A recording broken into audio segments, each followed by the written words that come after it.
আউযু বিল্লাহি মিনাশ শাইতানির রাজিম। বিসমিল্লাহির রহমানির রহিম। আসসালামু আলাইকুম। ওরে ও মুসলমান, ওরে ও মুসলমান, ভোরের পাখিরা জেগেছে বনে, ভোরের পাখিরা জেগেছে বনে, গাইছে তারা তার গান। তুমি কেন থাকবে ঘুমে অচেতন, ওরে ও মুসলমান।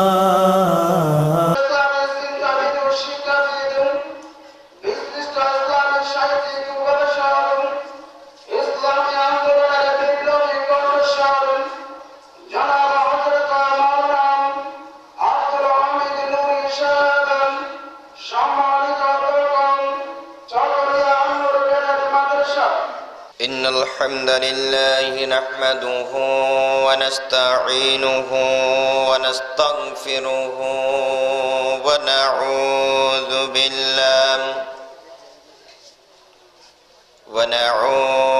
بالله من شرور أنفسنا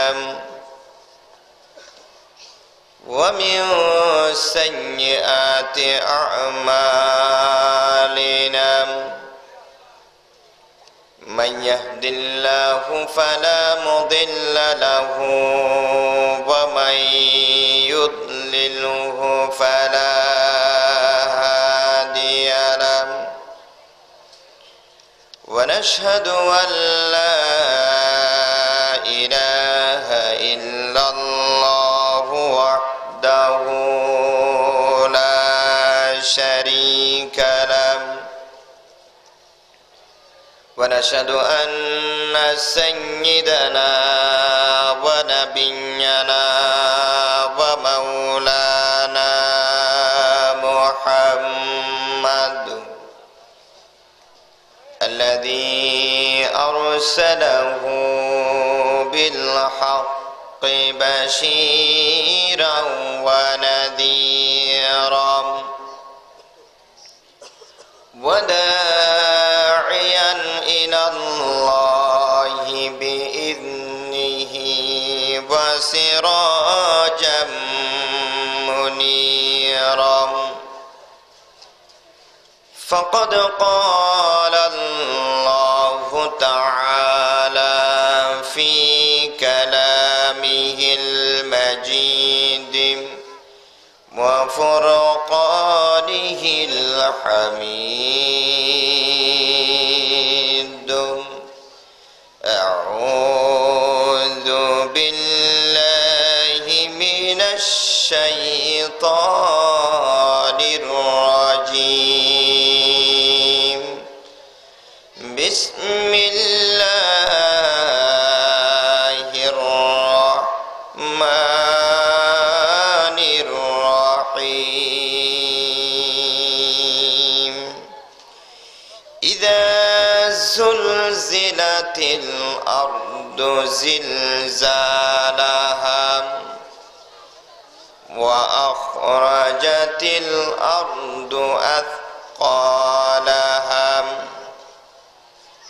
وقال الإنسان ما لها يومئذ تحدث أخبارها بأن ربك أوحى لها يومئذ يصدر الناس أشتاتا ليروا أعمالهم، فمن يعمل مثقال ذرة خيرا يره ومن يعمل مثقال ذرة شرا يره.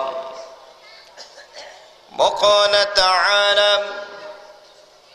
في شأن حبيبه مخبرا وآمرا إن الله وملائكته يصلون على النبي يا أيها الذين آمنوا صلوا عليه وسلموا تسليما اللهم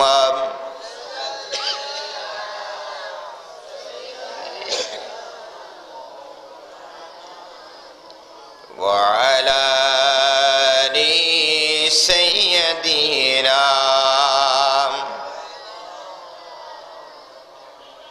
জোরে সুরে মোহাব্বত নিয়ে সকলে দরুদ শরীফ পাঠ করি আল্লাহুম্মা সাল্লি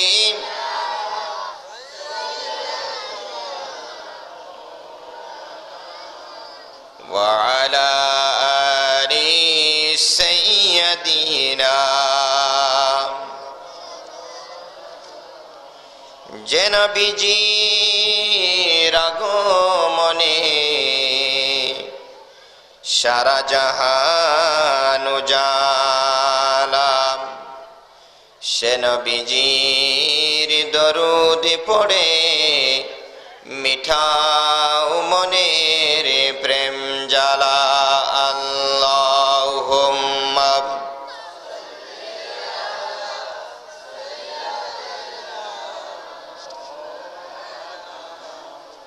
ওয়া আলা আলি সাইয়্যিদিনা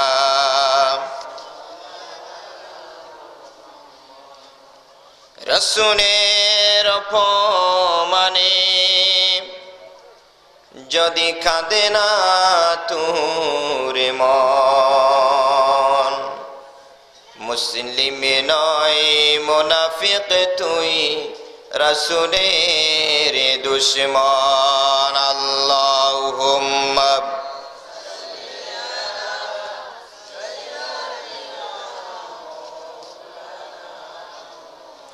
ওয়া আলা আলি সাইয়্যিদিনা লা ইলাহা জোরে লা ইলাহা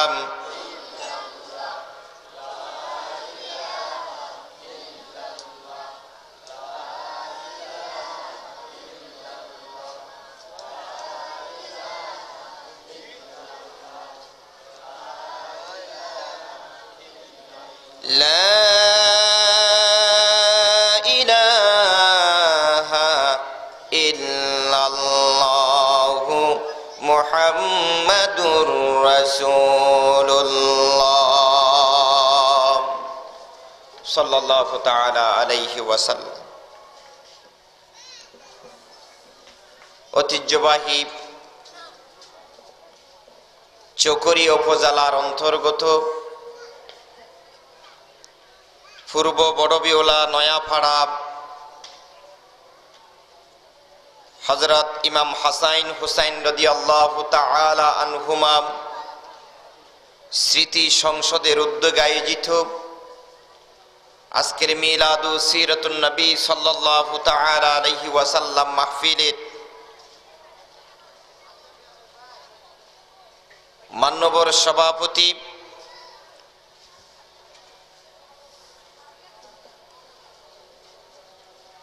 এতদঞ্চলের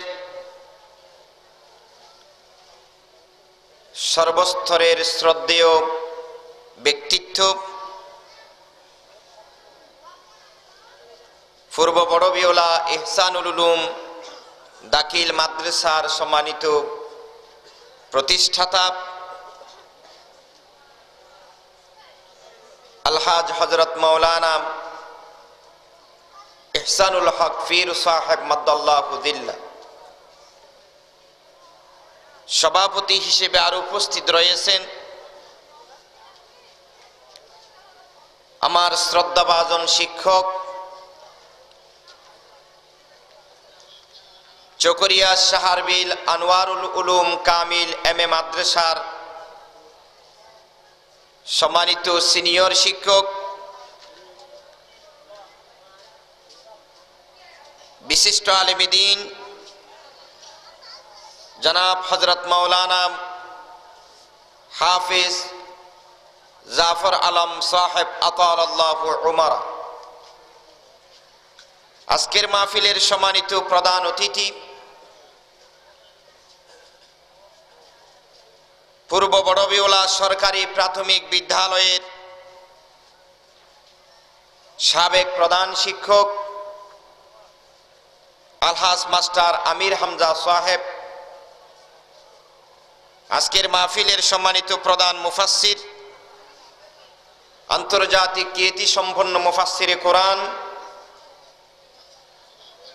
জনাব আলহাজ হযরত মাওলানা কারি আব্দুল্লাহ আলামিন সাহেব,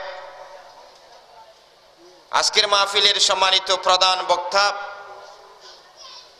আলহাজ হযরত মাওলানা মুফতি আহমদ হুসাইন আল কাদরি সাহেব, আমার পূর্বে আপনাদের সামনে যিনি সারগর্ভ আলোচনা পেশ করেছেন, পূর্ব বড়বিওলা নয়াপাড়া জামে মসজিদের সম্মানিত খতিব,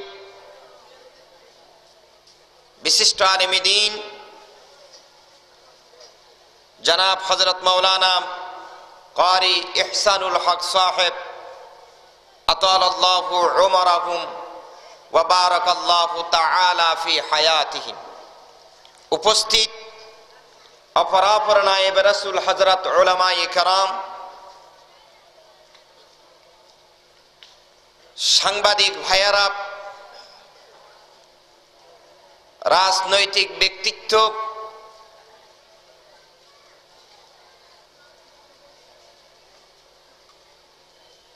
মাহফিলের প্যান্ডেলে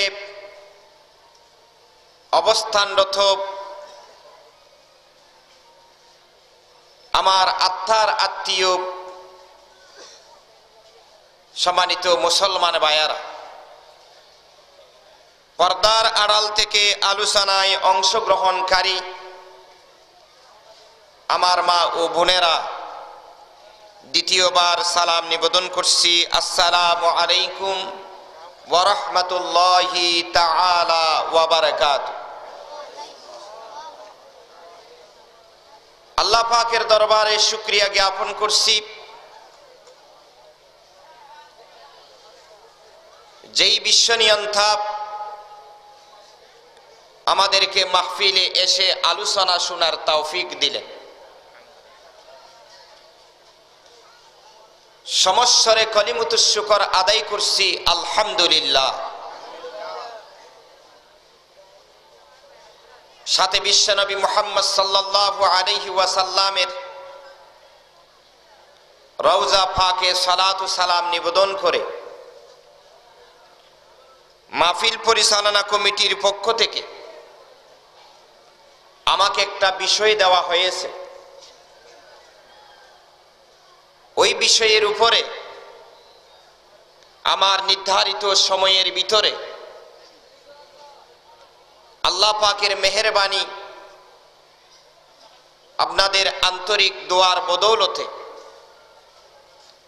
আলোচনা পেশ করে ইনশাআল্লাহ আমার আলোচনা আমি শেষ করব। আল্লাহ পাকের মেহেরবানি এবং আপনাদের দোয়া এই জন্য প্রয়োজন, কোরআন থেকে কথা বলা, রাসূলুল্লাহর জীবনের উপরে আলোচনা পেশ করা, যত বড়ই জ্ঞানী হবে হোক না কেন কারো পক্ষে সম্ভব নয়। আসমানের মালিক যিনি, জমিনের মালিক যিনি, যে আল্লাহ পাক আসমান এবং জমিন, পৃথিবীর মধ্যে যা কিছু রয়েছে সমস্ত সৃষ্টিকে এমন একটা মুহূর্ত আমাদের সামনে আসতেছে, যেই মুহূর্তে সবকিছু ধ্বংস হয়ে আমাদের চূড়ান্ত জায়গার জন্যে প্রস্তুতি নিতে, আমাদের কঠিন আদালতে হাজিরা দেওয়ার জন্যে আমাদের সময় সামনে অপেক্ষা করতেছে, ঠিক কিনা বলেন? সেই মহান আল্লাহ পাক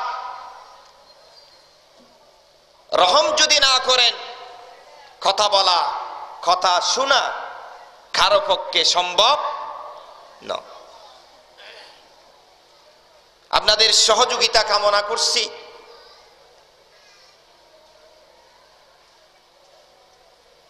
আমরা মাহফিলে বসেছি, আমল করার নিয়তে বসেছি, ঠিক না? সওয়াবের নিয়তে বসেছি। বন্ধুগণ, আল্লাহ পাক আজকের এই মাহফিল কঠিন মুসিবতের দিন আমাদের সবার জন্য নাজাতের ওসিলা বানিয়ে দিক, সবাই বলি আমিন। বিশেষ করে প্রতিষ্ঠা লগ্ন থেকে আজ পর্যন্ত 16টি বছর এই মাহফিল যে এই এলাকাবাসীর জন্য যেই সমস্ত যুবক ভাইয়ারা এই নয়াপাড়ার আবাল বৃদ্ধা বনিতা টাকা পয়সা সলা পরামর্শ দিয়ে সহযোগিতার মাধ্যমে মাহফিলের আঞ্জাম দিয়ে যাচ্ছেন, আল্লাহর কাছে তাদের উত্তম জাযা, সেই উত্তম জাযা জান্নাতুল ফিরদাউস ছাড়া আর কিছুই হতে পারে না, ঠিক কিনা বলেন? সেই জান্নাতুল ফিরদাউস কামনা করে আমি সরাসরি আমার আলোচনার দিকে আমি চলে যাচ্ছি।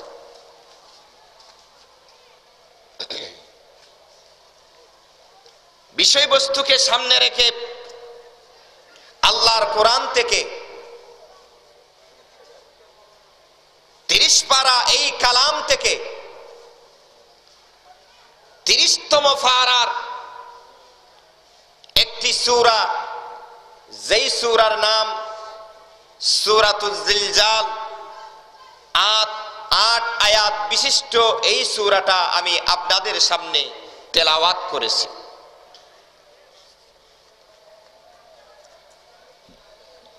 ভূমিকা স্বরূপ আপনাদের সামনে এই কথাগুলা বলতে চাই।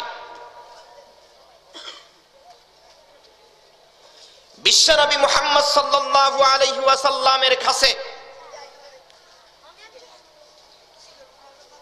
মানব জাতির হেদায়েতের জন্য এক গণনা মতে 6236 খানা আয়াতের মাধ্যমে হেদায়েতের চূড়ান্ত নীতি নির্ধারণী ঠিক করার মাধ্যমে আল্লাহ পাক যেই 30 পারা কোরআন নাজিল করেছেন, হেরা পর্বতের গুহায় বিভিন্ন সময়ে বিভিন্ন প্রয়োজনে এই 30 পারা কালাম থেকে আজ আপনাদের সামনে আমি আলোচনা পেশ করব। এটা এমন একটি গ্রন্থ, যেই গ্রন্থের ভিতরে পৃথিবীর শুরু থেকে শেষ পর্যন্ত কোন মায়ের পেট এমন কোন সন্তান জন্ম দেয় নাই যেই সন্তান আল্লাহর এই কোরআনের মধ্যে ভুল ধরতে পারে, ঠিক কিনা বলেন? তাহলে আমি যেই কথাগুলা বলবো, আমরা যদি মুসলমান হয়ে থাকি, আল্লাহর এই কোরআনের কথাগুলা আমাদের বিশ্বাস করতে হবে। বিশ্বাস করার পাশাপাশি নিজেদের জীবনের ভিতরে যেন আমরা বাস্তবে প্রতিফলন ঘটাতে পারি, সেই প্রচেষ্টা আমাদের হায়াতের ভিতরে করতে হবে, ঠিক কিনা বলেন মুসলমান? আল্লাহ পাক শুরুতে বলে দিয়েছেন, এটা এমন একটা কিতাব, আলিফ লাম মিম যালিকাল কিতাবু লা রাইবা ফি হুদাল লিল মুত্তাকিন। দুনিয়াবাসীর জন্য আল্লাহ পাক চ্যালেঞ্জ ছুটালেন, এই মহাগ্রন্থ আল কোরআনের ভিতরে সন্দেহ করা তো দূরের কথা, সন্দেহের লেশ মাত্র আল্লাহ পাক কোরআনের মধ্যে রাখে নাই। সুবহানাল্লাহ। যেই নবীর উপরে এই কোরআন নাজিল করেছেন তিনি এমন একজন পয়গম্বর যার ব্যাপারে আল্লাহ পাক ঘোষণা দিলেন ওয়ামা আরসালনাকা ইল্লা রাহমাতাল লিল আলামিন। আল্লাহ পাক বলেন আলহামদুলিল্লাহি রাব্বিল আলামিন, সারা পৃথিবীর যিনি লালন পালনকারী সে আল্লাহ ঘোষণা দিচ্ছেন এই কিতাবটা যেই মহামানব বিশ্বনবী মুহাম্মদ সাল্লাল্লাহু আলাইহি ওয়াসাল্লামের উপরে নাজিল করেছেন তিনি এমন একজন পয়গম্বর লাউলা কালামা খালাকাতুল আফলাক, যেই নবীর চরিত্রের ভিতরে কোনদিন কেউ একটা কলমের কালি বসাতে পারে নাই। সুবহানাল্লাহ।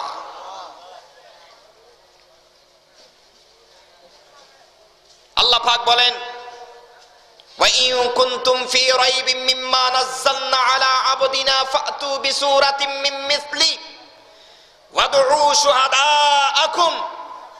হে মানব জাতি, আমি যেই কিতাব তোমাদের হেদায়েতের জন্য চূড়ান্ত গাইড বুক হিসেবে দান করলাম, এই কিতাবের ভিতরে যদি কোন একটা অক্ষর আয়াত শব্দ নিয়ে যদি তোমরা সন্দেহ পোষণ করে থাকো, আমার ওই কোরআনের মতো একটা কোরআন তোমরা বানিয়ে নিয়ে আসো। তোমরা তো পারবে না, তোমাদেরকে সাহায্য করার জন্য যারা আছে নকল যেই সমস্ত মাবুদ তাদের সাহায্য না। আল্লাহ পাকের এই চ্যালেঞ্জ, আল্লাহ পাকের এই চ্যালেঞ্জ মোকাবেলা করার জন্য আজ পর্যন্ত কিয়ামত পর্যন্ত কোন মানুষ কি আমরা দেখতে পাবো? কথা বলেন না কেন? দেখি নাই, ভবিষ্যতেও দেখব না।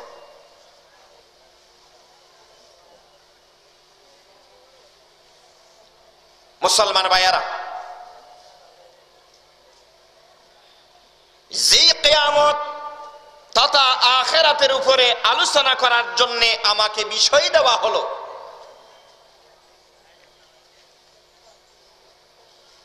বাইরের চোখ নয় অন্তরের চোখ দিয়ে আপনাদেরকে মাহফিলের প্যান্ডেলে বসার জন্য আমার ব্যক্তিগত পক্ষ থেকে অনুরোধ করতেছি।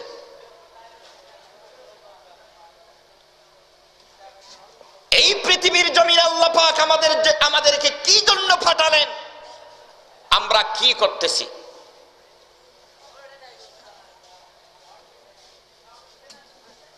মুসলমান ভাইয়ারা,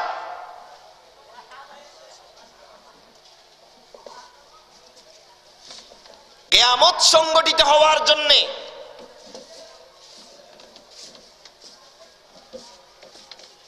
আখিরাত আল্লাহ পাক আদালত কায়েম করার জন্য আগে কিছু নিদর্শন মানব জাতির জন্য দিয়ে দিয়েছেন। সুবহানাল্লাহ। কথা কি বোঝা যায়? কথা বোঝা যায় নাকি? কিছু নিদর্শন আলামত আল্লাহ পাক দিয়ে দিয়েছে। সেই আলামতের ভিতরে আলামতকে আমরা দুই ভাগে পেয়ে থাকি। যেগুলা কিয়ামতের আলামত, এক প্রকার আলামত হলো আলামতে কুবরা, বড় বড় আলামত। আরেক প্রকার আলামত হলো আলামতে সুগরা, ছোট ছোট আলামত।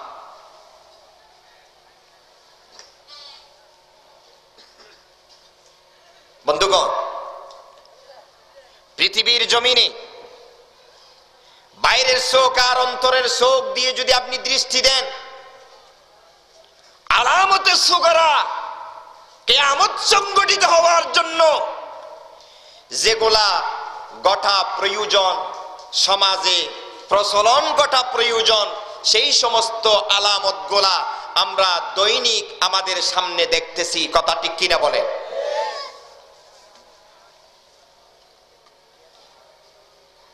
আমার বন্ধুরা, আল্লাহর নবী বলেন, ওগো আমার উম্মত, কিয়ামত সংঘটিত হওয়ার জন্য এমন কিছু আলামত আল্লাহ পাক আমাকে জানিয়ে দিলেন, যে আলামতগুলা সংঘটিত হলে বুঝে নিতে হবে কিয়ামত আর বেশি দূরে নয়, কিয়ামত অতি সন্নিকটে।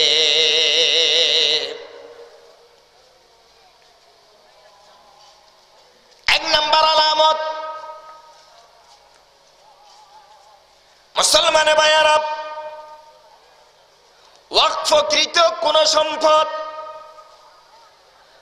ওই ওয়াকফের সম্পদকে মানুষজন যখন নিজের মতো করে, নিজের মনে করে ব্যবহার করবে, মসজিদের জায়গা ধরেন, মাদ্রাসার জায়গা ধরেন, যেগুলা ওয়াকফ করে দিয়ে দেওয়া হয়, কথা ঠিক কিনা বলেন? সবাইকে কথা বলতে হবে, কথা ঠিক কিনা? ওই ওয়াকফকৃত সম্পদকে যখন দুনিয়ার জমিনের মানুষজন নিজের মনে করে ব্যবহার করবে অথবা বক্ষণ করবে, আল্লাহর নবী বলেন কিয়ামত আর বেশি দূরে নয়, কিয়ামত অতি কাছাকাছি।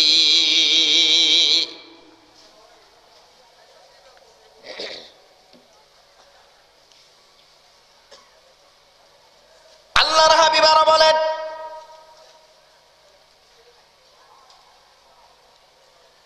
যাকাত দেওয়া আল্লাহর পক্ষ থেকে ফরজ বিধান। ওই যাকাত দেওয়া যখন ওয়াফি আমওয়ালিহিম হাক্কুল লিসাইলি ওয়াল মাহরুম,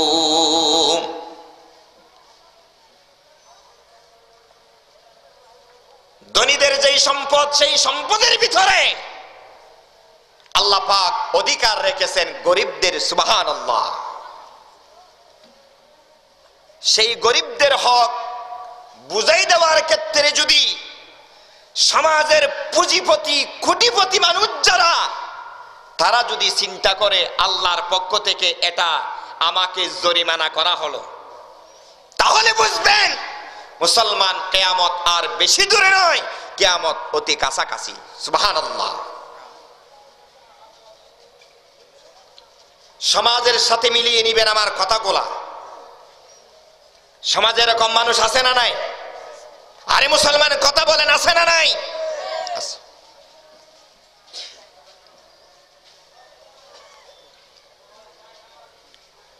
আল্লাহর নবী আরো বলেন,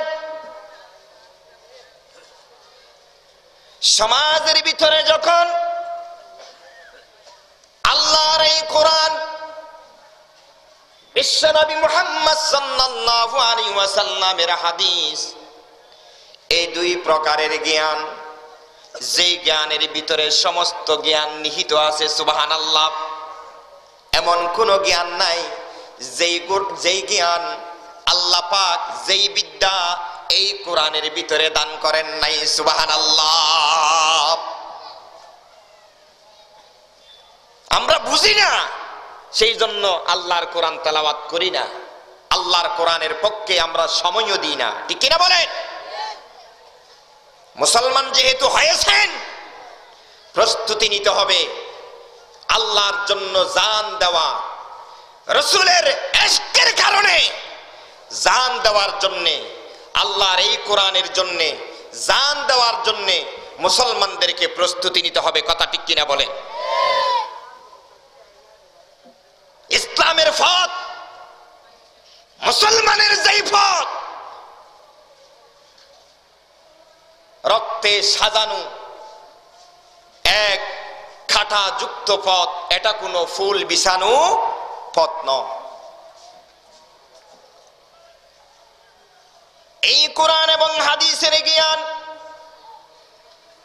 মানুষ যখন দুনিয়াবি উদ্দেশ্যে অর্জন করবে, মুসলমানের বাইরে বুঝে নিতে হবে কিয়ামত আর বেশি দূরে নয়, কিয়ামত অতি কাছাকাছি।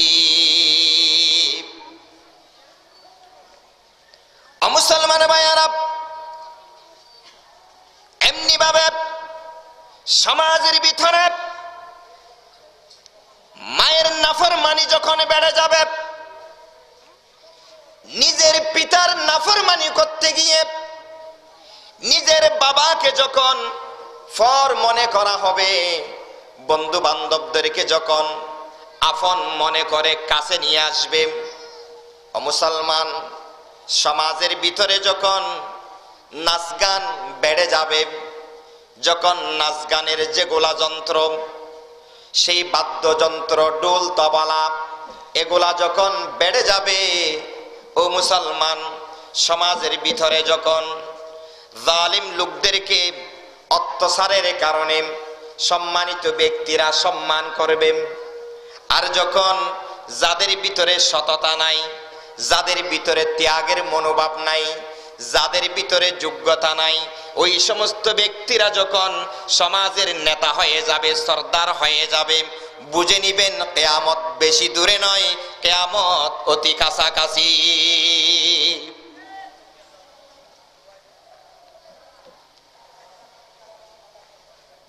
ও আমার ভাইয়ারা, আল্লাহর নবী আরো বলেন, আমানতের খেয়ানত যখন বেড়ে যাবে,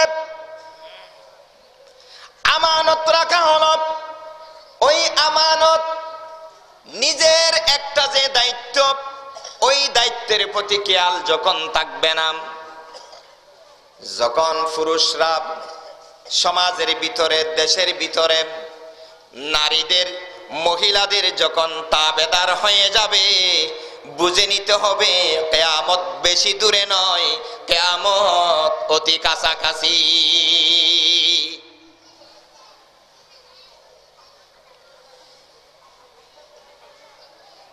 এগুলো আলামতে সুগরা, ছোট ছোট আলামত। এবার বলেন, আমার সাথে শেয়ার করুন এই সমস্ত আলামত আমাদের দেশে, আমাদের সমাজে, আমাদের বাড়িতে, আমাদের ছেলে সন্তানদের ভিতরে দেখা গেছে নাকি দেখা যায় নাই? দেখা গেছে। আলামতে কুবরা, কিয়ামতের সবচেয়ে আলামতের ভিতরে অন্যতম একটা আলামত হলো বিশ্বনবী মুহাম্মদ সাল্লাল্লাহু আলাইহি সাল্লামের আবির্ভাব। সুবহানাল্লাহ।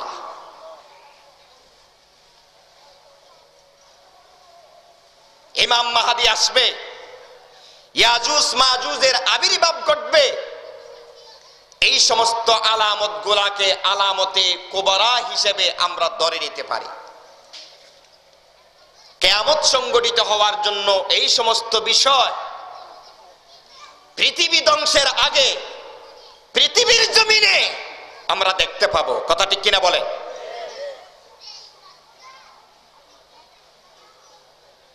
আমার ভাইয়ারা,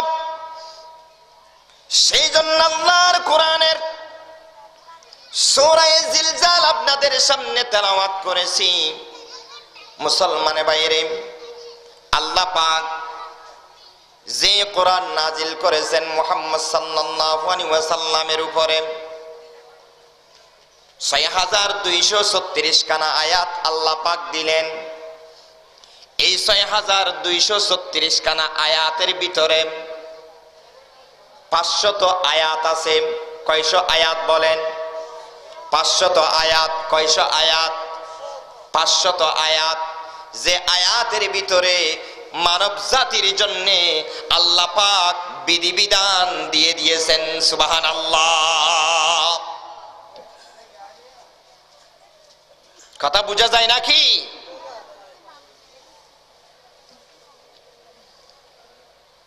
কোনটা হালাল, কোনটা হারাম,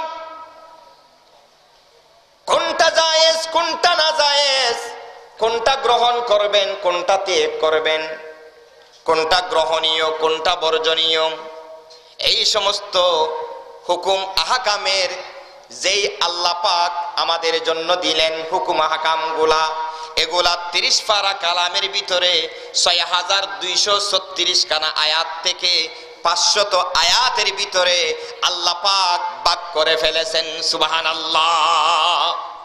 কয়শ আয়াত? 500 আয়াত।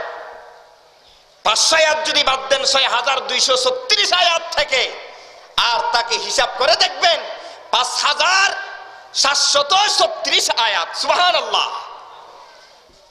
প্রায় 6000-এর কাছাকাছি আয়াত। তো জিকির করে লা ইলাহা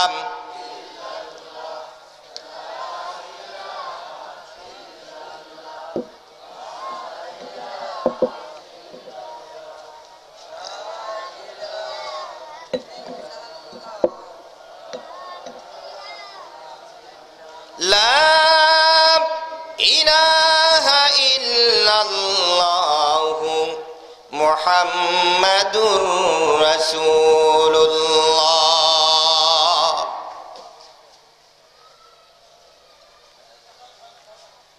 পাঁচ 5736 খান আয়াত, যে আয়াতগুলাকে আল্লাহ পাক আমাদের জন্য আবার দিয়ে দিয়েছেন 3 পদ্ধতিতে। সুবহানাল্লাহ, কয় পদ্ধতিতে?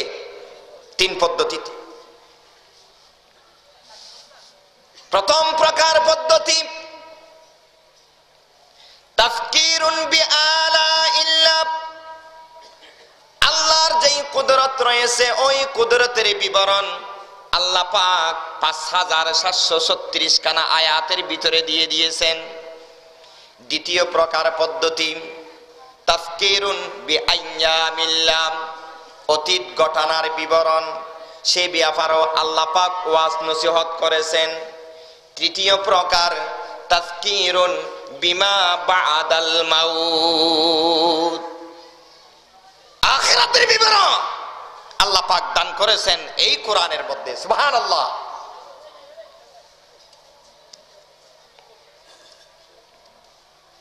এবার ভাগ করেন, ভাগ করলে দেখা যাবে এক একটা অধ্যায়ের ভিতরে প্রায় 2000 কাছাকাছি আয়াত আল্লাহ পাক নাজিল করেছেন, শুধুমাত্র ওয়াজ নসিহত করেছেন। সুবহানাল্লাহ।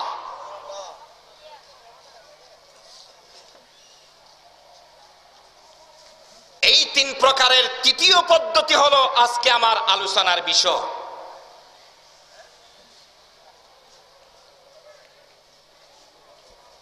সেই তৃতীয় প্রকার পদ্ধতির ভিতরে মহান আল্লাহ পাক আখিরাতের যেই বিবরণ দিয়েছেন, সেই আখিরাতের বিবরণ দেওয়ার জন্য, আখিরাত নিয়ে যেই ওয়াজ নসিহত মানব জাতির জন্য উপহার দিয়েছেন, সেখানে আয়াত রয়েছে প্রায় 2000-এর কাছাকাছি। সুবহানাল্লাহ।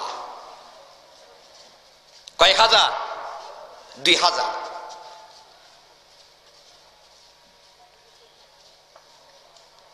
আমার ভাইয়ারা, যেই সূরা জিলজাল তেলাওয়াত করেছি, ওই সূরা জিলজালের আলোকে শুধুমাত্র আপনাদের সামনে আখিরাতের আলোচনা পেশ করে শেষ করা যাবে না। সংক্ষিপ্ত সময়ের ভিতরে চেষ্টা করব আল্লাহর কোরআনের যেই 2000 কাছাকাছি আয়াত আখিরাতের বিষয়ে রয়েছে, ওই আয়াতগুলোর ভিতরে গুরুত্বপূর্ণ যেই সমস্ত আয়াত আপনাদের সামনে তেলাওয়াত করে আমার আলোচনা শেষ করব ইনশাআল্লাহ। বন্ধুগণ,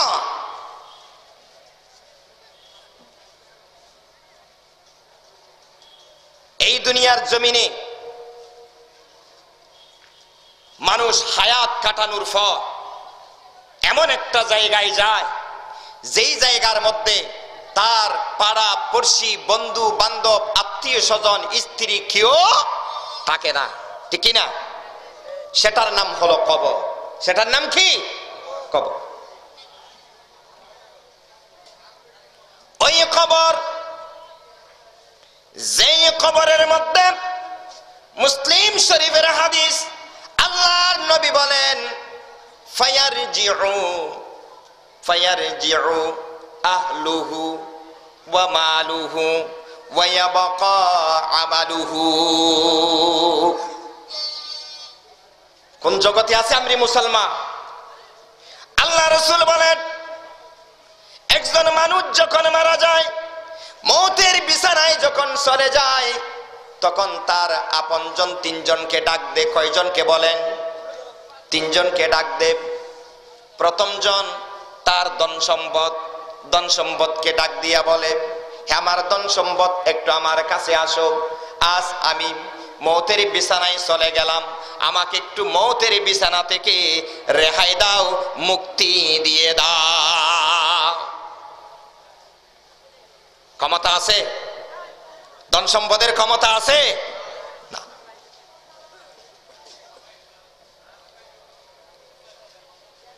আল্লাহ পাক বলেন, ওয়ালান ইউআখিরাল্লাহু নাফসান ইযা জাআ আজালুহা। হায়াতের যেই নির্ধারিত সময় যখন শেষ হয়ে যাবে, আল্লাহর পক্ষ থেকে মালাকুল মউত এসে উপস্থিত হয়ে যাবে। সুবহানাল্লাহ। আপনি ভালো করেন আর খারাপ করেন, কে আসবে? মালাকুল মউত অবশ্যই আসবে।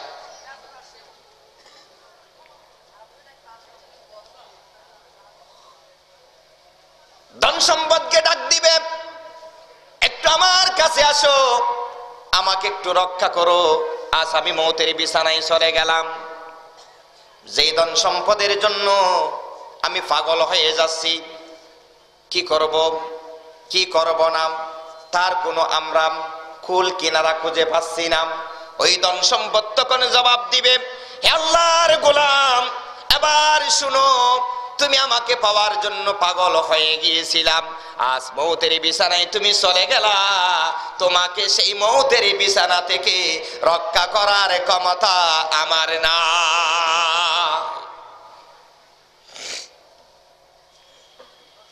দ্বিতীয় বন্ধুকে ডাক দিবে। সেই দ্বিতীয় বন্ধু হলো তার পরিবার পরিজন, ছেলে সন্তান। যেই ছেলে সন্তানের খাবার জোগাড় করার জন্য মাথার গামগুলা ফায়ে ফেলেছিল, ঠিক কিনা বলেন? এমন ছেলে সন্তানকে যখন ডাক দিবে, হে আমার আদরের পরিবার, আমার আদরের সন্তান, আমি মৌতের বিছানায় চলে আসলাম, আমাকে একটু মৌতের বিছানা থেকে রেহাই দাও না, মুক্তি দাও না, তোমরা আমার কাছে চলে আসো না।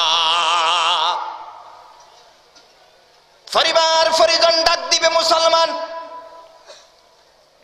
আব্বারে, ওগো আমার আম্মা, অনেক কষ্ট করে লালন পালন করেছেন, কিন্তু এমন একটা বিছানায় চলে গেলেন যেই বিছানা থেকে রক্ষা করার ক্ষমতা আমাদের নাই। শুধু এটাই করতে পারবো, আপনার জান যখন বের হয়ে যাবে তখন গোসল করার মাধ্যমে, উত্তম কাপড় পরানোর মাধ্যমে, কাফন দিয়ানের মাধ্যমে আপনাকে কবরস্থানে দিয়ে আসতে পারবো। মাঝে মধ্যে গিয়ে আপনার কবরস্থানের মধ্যে পুষ্পমাল্য দিয়ে আসতে পারবো। এটা ছাড়া আমাদের আর কোনো কাজ থাকবে না।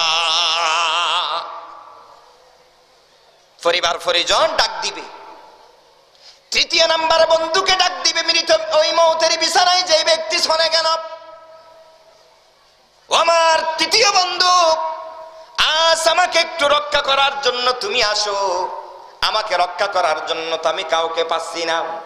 তৃতীয় নাম্বার বন্ধুকে, ও মুসলমান, যেই বন্ধুকে আমরা সবচাইতে পর মনে করেছিলাম, যাদেরকে আপন মনে করেছিলাম, মৌতের বিছানায় যখন যাবেন আচরণ হয়ে যাবে সম্পূর্ণ ভিন্ন। আপন মনে করেছিলাম আমার ধন সম্পদ, আমার স্ত্রী পরিবার পরিজন, আর পর মনে করেছিলাম আমার আমল, আমার নামাজ, আমার রোজা, আমার হজ যাকাত, সব কিছুকে আমি পর মনে করেছিলাম। আমি গুরুত্ব দিয়েছিলাম তৃতীয় নাম্বারে, মৌতের বিছানায় যখন সরে যাবেন, বন্ধু ডাক যখন দিবেন, যাকে পর মনে করেছিলেন সে আপন হয়ে বলবে, হে আমার বন্ধু, আমি আপনার জন্য আপনার জীবনের শুরু থেকে ছিলাম, আপনাকে চিন্তা করতে হবে না, আমি আপনার সাথে আছি, আমি আপনার সাথে কবরে থাকবো, আমি আপনার সাথে আখিরাতের জমিনেও থাকবো, আপনাকে ছেড়ে আমি কোথাও যাব না।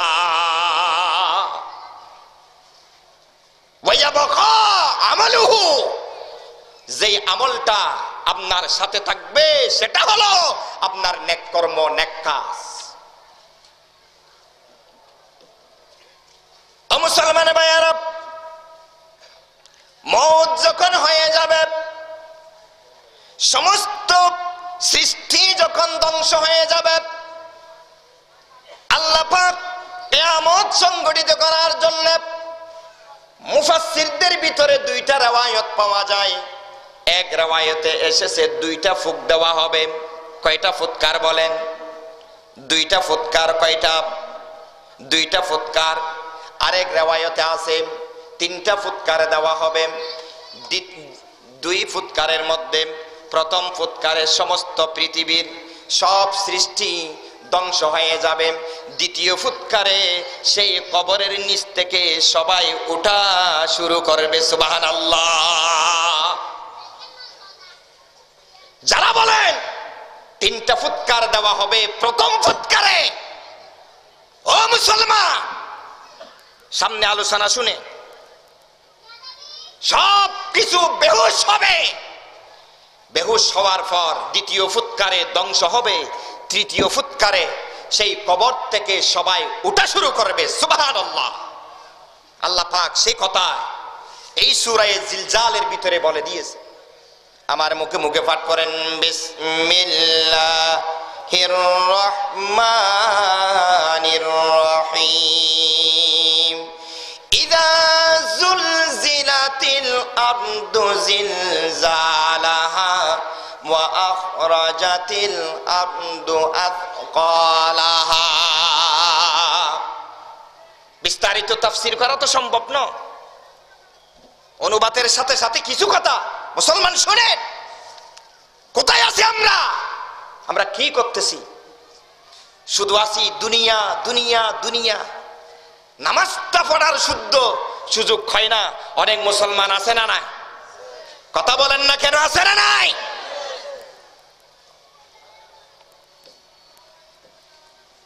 পৃথিবীকে যখন আল্লাহ পাক কিয়ামত সংগঠিত করার জন্য ধাক্কার পর ধাক্কা দিয়ে যখন প্রবলভাবে প্রকম্পিত করবে, ইযা যুলজিলাতিল আরদু জিলজালাহা, ভূমিকম্প হলে কেমন হয় অবস্থা একটু চিন্তা করা প্রয়োজন। আল্লাহ পাক কিয়ামত সংগঠিত করবে কিনা, এই কিয়ামতের কথা বললে অনেকে হাসে, অনেকে ঠাট্টা বিদ্রূপ করে। কিয়ামত বলতে আবার কি?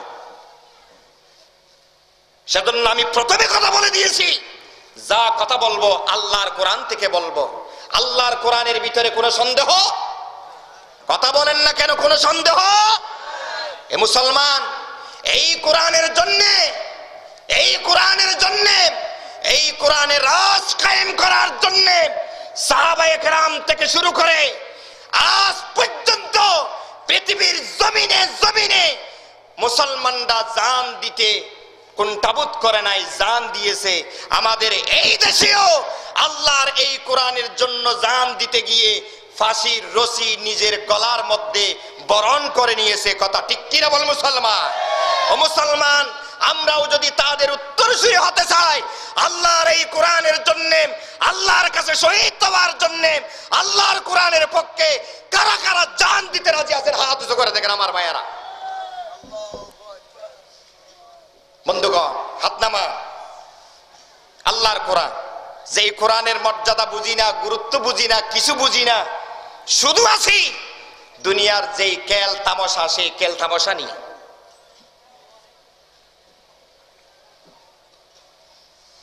আল্লাহ পাক বলেন, ওয়া আখরাজাতিল আরদু আথকালাহা। পৃথিবীর জমিনের নিচে সবকিছু আছে না নাই? কথা বলেন না কেন? আছে না নাই?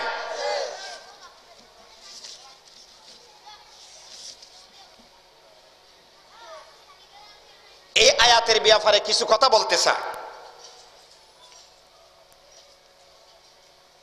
মুসলিম শরীফের হাদিস, আল্লাহ রাসূল বলেন, মানুষ অর্থের লোভে, সম্পদের লোভে আত্মীয়তার সম্পর্ক নষ্ট করে।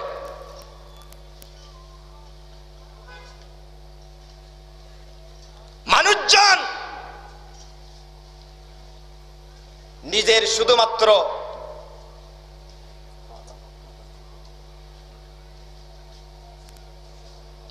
শুধুমাত্র পেটের মধ্যে দুমুঠু মুখের মাধ্যমে ভাত দেওয়ার জন্য চুরি করতে পর্যন্ত দ্বিধাবোধ করে না, ঠিক কিনা বলেন?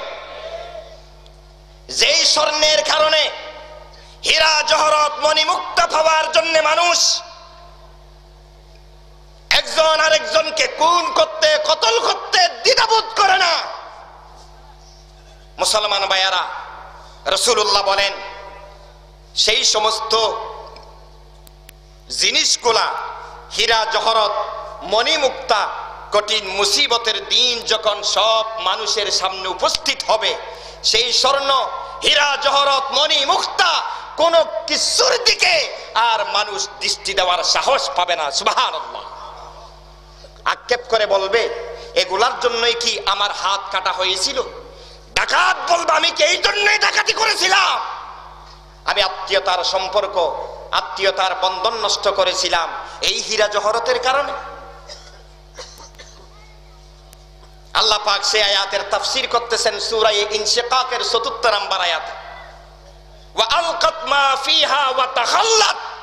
সুবহানাল্লাহ।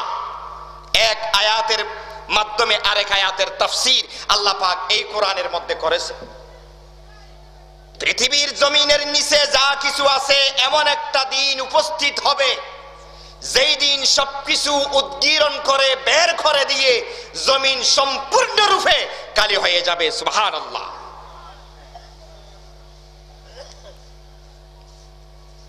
وقال الإنسان ما لها। মানুষের পরে বলবে এই জমিনের কি হলো? জমিন আজকে এই অবস্থা কেন জমিনের? বন্ধুগণ, যে কিছুর জন্য আমরা দুনিয়াতে এত কিছু করেছি আজ দেখতেছি সম্পূর্ণ বিপরীত, সম্পূর্ণ উল্টো। এই অবস্থা হলো কেন? আজকে আমরা এগুলা কি দেখতে পাচ্ছি? ইয়াউমা ইযিন তুহাদ্দিসু আখবারাহা।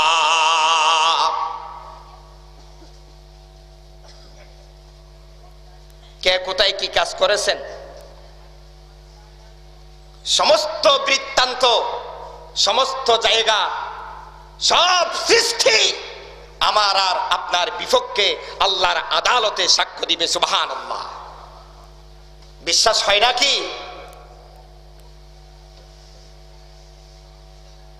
মুসলমান ভাইয়েরা, আল্লাহর নবী সেই জন্য বলেন লা দারা বা'দাদ দুনিয়া ইল্লাল জান্নাতা আবিন নার। হে আমার উম্মতের মেয়ে পুরুষ, যখন পৃথিবী ধ্বংস হয়ে যাবে, লা দারা বা'দাদ দুনিয়া, দুনিয়ার পরে আর কোনো ঘর থাকবে না, শুধুমাত্র দুই প্রকারের ঘর থাকবে। একটা ঘরের নাম হলো জান্নাত, আর একটা ঘরের নাম হলো জাহান্নাম। রাসূলুল্লাহ বলেন হে আমার উম্মতারা, যেহেতু তুমি কোথায় কি কাজ করেছো, গোপনে করেছো, প্রকাশ্যে করেছো, অপ্রকাশ্যে করেছো, মানুষ দেখে এমন জায়গায় করেছো আর মানুষ দেখে না এমন জায়গায় করেছো, ও মুসলমান খুব একেবারে গভীর অন্ধকারে করেছো, আলোর মধ্যে দেখেছো। আমি মনে করেছি কেউ দেখতেছে না যে এই জমিনের উপরে আমি এই কাজগুলা করেছি। কঠিন মুসিবতের দিন সেই জমিন, সেই গাছগাছালি আমার বিরুদ্ধে আল্লাহর আদালতে হাজিরা দিবে।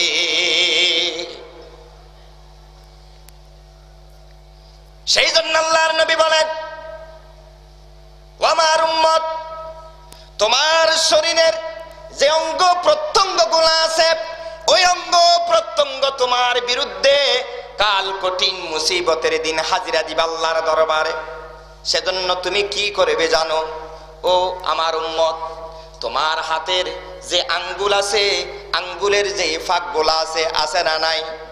আল্লাহর নবী কি শিক্ষা দিলেন দেখেন আমরা কোথায় আছি। মুসলমান, আল্লাহর নবী বলেন তোমার এই হাতের আঙ্গুল থেকেও জিজ্ঞেস করবে হে হাতের আঙ্গুল তুমি কি করেছো, আজ আমার কাছে হাজিরা দাও।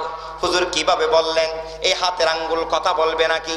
ও আল্লাহর বান্দারা, বিশ্বাস করেন, আল্লাহ পাক বলেন, আল ইয়াউমা নাখতিমু আলা আফওয়াহিহিম ওয়া তুকাল্লিমুনা আইদিহিম ওয়া তাশহাদু আরজুলুহুম বিমা কানু ইয়াকসিবুন।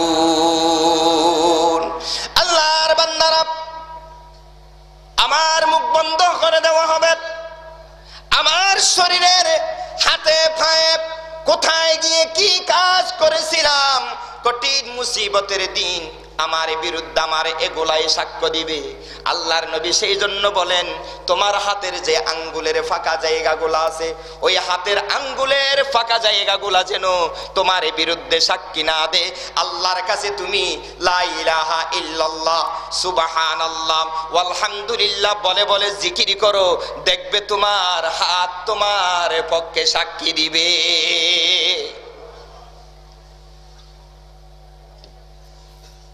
কেমন নবী? যে নবীর আগে এবং পরের সমস্ত গুনাহ আর কেউ মাফ করে দেয় নাই। আসমান এবং জমিনের মালিক যিনি, লা ইলাহা ইল্লাল্লাহু মুহাম্মাদুর রাসূলুল্লাহ, ওই আল্লাহ কি করে দিয়েছে? মাফ করে দিয়েছে। সন্দেহ আছে? আল্লাহর নবী যার সমস্ত গুনাহ আল্লাহ পাক মাফ করে দিলেন, ওই নবী ইবাদত করার জন্য কেমন পাগল। আর আমাদের জীবনে গুনাহ ছাড়া আর কিছু নাই, ঠিক কিনা বলেন মুসলমান? যেদিকে তাকাই সেদিকে গুনাহ, গুনাহ ছাড়া আর কোনো কিছুই নাই। আমাদের কিন্তু ইবাদতের ব্যাপারে কোনো টেনশন নাই, কোনো চিন্তা নাই। আল্লাহর নবীর কিরকম টেনশন ছিল, কিরকম আল্লাহর শুকরিয়া, আল্লাহর গোলামি করার জন্য পাগল হয়ে যেতেন। দেখেন, হযরত আবু হুরায়রা রাদিয়াল্লাহু তাআলা হাদিসটা বর্ণনা করেন। আন আবি হুরায়রা রাদিয়াল্লাহু তাআলা আনহু قال كان رسول الله صلى الله تعالى عليه وسلم يصلي حتى ترم قدماه قال فقيل لهم أتفعلوا هذا وقد جاءك أن الله تعالى قد غفر لك ما تقدم من ذنبك وما تأخر قال أفلا أكون عبدا شكورا। ও মুসলমান ভাইরা, আম্মা জান আয়েশা সিদ্দিকা রাদিয়াল্লাহু তাআলা আনহার কাছে হযরত আতা রাদিয়াল্লাহু তাআলা বলেন, ও আয়েশা আম্মা জান, আল্লাহর নবীর ঘটনার ভিতরে আশ্চর্যজনক একটা ঘটনা আমাকে শোনাও না। আশ্চর্যজনক একটা ঘটনা কি করো, আমার কাছে বর্ণনা করো। আমার বন্ধুরা, হযরত আয়েশা বলেন, ওগো আতা, আল্লাহর নবীর কোন ঘটনাটা ছিল না, যেই ঘটনাগুলা আশ্চর্যজনক ছিল না, তাহলে বোঝা যায় আল্লাহর নবীর সমস্ত ঘটনাই আশ্চর্যজনক। সুবহানাল্লাহ।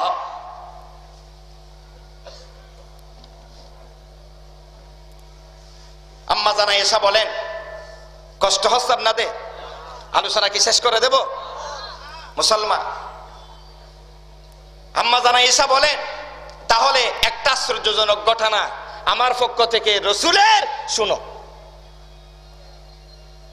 রসুল একদিন রাত্রি বেলায় আমার কাছে বিশ্রামের জন্য উপস্থিত হলো। উপস্থিত হওয়ার পরে আমার সাথে একই লেহাফে একই বিছানায় শুয়ে পড়লেন। সুবহানাল্লাহ। মুসলমান ভাইয়ারা,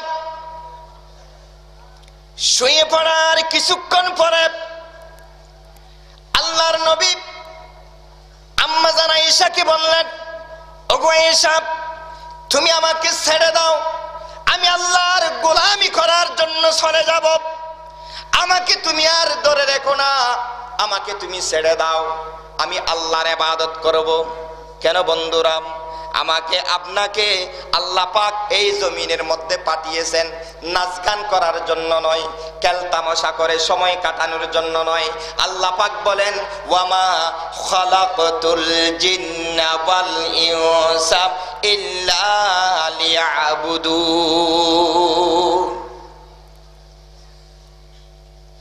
আল্লাহর গোলামি করার জন্য আমাদের এই পৃথিবীতে আগমন, ঠিক কি না?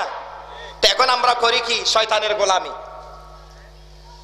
শয়তানের গোলামি যদি না করে, মুসলমানের যুবক আজ নাচ গান নিয়ে যেভাবে লিপ্ত, মুসলমানদের যুবকদেরকে কিন্তু সেই রকম আল্লাহর ইবাদত করার জন্য ব্যস্ত দেখা যায় না, ঠিক কিনা বলে? মুসলমান ভাইয়েরা, আল্লাহর নবী হযরত আয়েশার কাছ থেকে বিদায় নিল। বিদায় নেওয়ার পরে ওযু করলেন, পাক পবিত্র হয়ে গেলেন।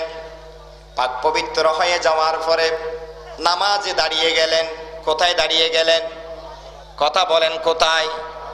আর আওয়াজ দিয়ে বলেন, কোথায়? নামাজে দাঁড়িয়ে গেলেন। নামিয়ে যে দাঁড়িয়ে যাওয়ার পর, ও মুসলমান ভাইয়ারা, শামাইলে তিরমিজি করবেন।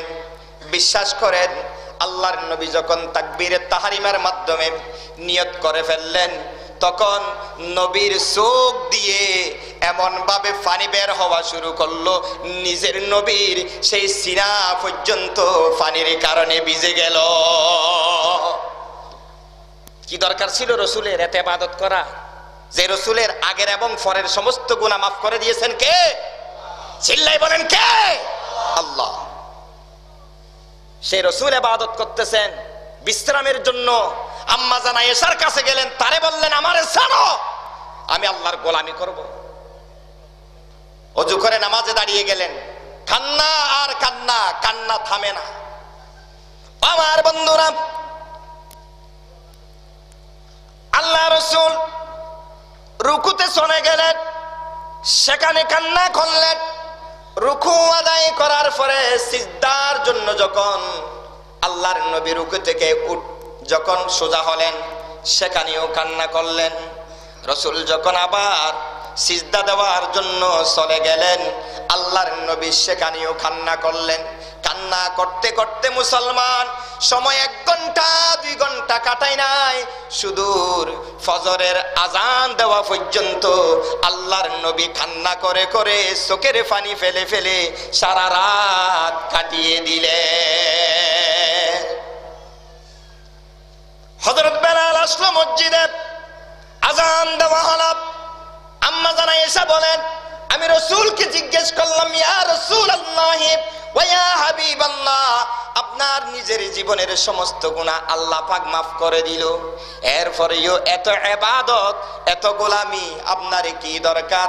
আল্লাহর নবী শুনে কি জবাব দিলেন দেখেন। ও আয়েশা, শুনো, যে আল্লাহ আমাকে মাফ করে দিয়েছে, আমার দায়িত্ব ওই আল্লাহর শুকরিয়া আদায় করা। আমরা নিয়ামত ভোগ করি আল্লাহ, ঠিক কি না? সমস্ত নাজ ও নিয়ামতের মালিক কে? চিল্লাই বলেন, মালিক কে? আল্লাহ। সেই আল্লাহর নিয়ামত ভোগ করার পরে আল্লাহর গোলামি করি না, আমি গোলামি করি সেই আমেরিকা, ঠিক কি না? ঠিক কি না? মুসলমান।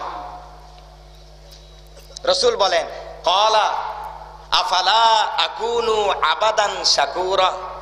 আয়েশা, আল্লাহ আমাকে মাফ করে দিল, সেই কারণে আমি কি আল্লাহর শুকরিয়া আদায় করব না? সুবহানাল্লাহ।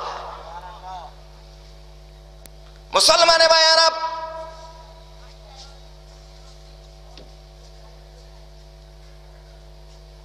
ইয়াউমাইদিন তুহাদ্দিসু আখবারাহা, যেই জায়গায় যেই কাজ করেছেন, যেই মাটির উপরে দাঁড়িয়ে কাজ করেছেন, মাটির উপর দিয়ে চলে চলে অপরজনকে গুলি করতে গিয়েছিলেন, আছে না নাই? ঠিক কিনা বলেন?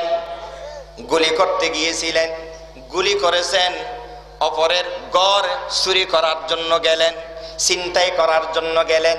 মুসলমান রে, তুমি মনে করেছো আল্লাহর আদালতে হাজিরা দিতে হবে না, কিন্তু আল্লাহর কোরআন বলে তুমি যেই পথ দিয়ে হেঁটে হেঁটে গেলা সেই পথের সমস্ত মাটি সমস্ত কিছুই আল্লাহর দরবারে তোমার বিরুদ্ধে নালিশ জায়ের করবে।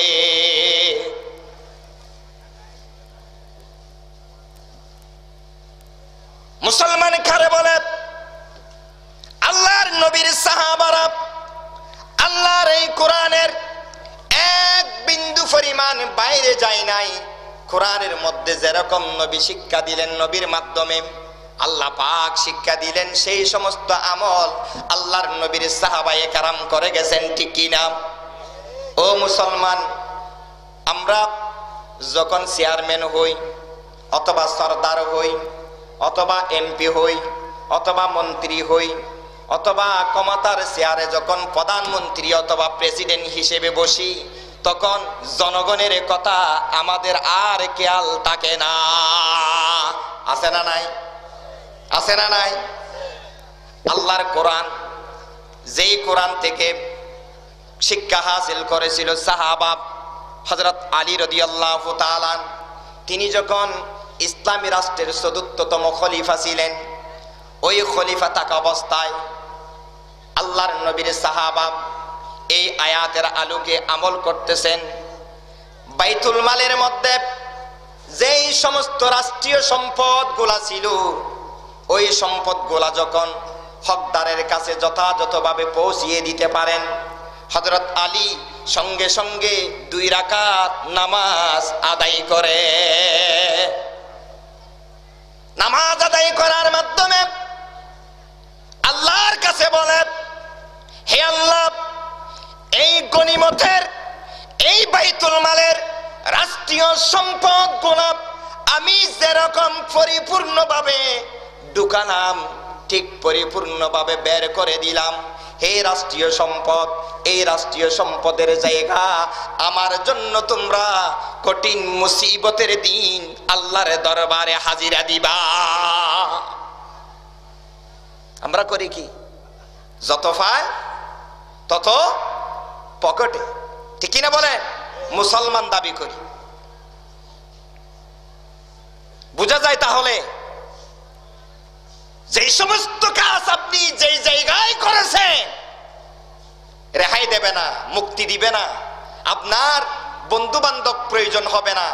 যেই জমিনের উপরে দাঁড়িয়ে খারাপ কাজ করেছেন, ওই জমিনই আপনার বিরুদ্ধে আল্লাহর আদালতে হাজিরা দিবে।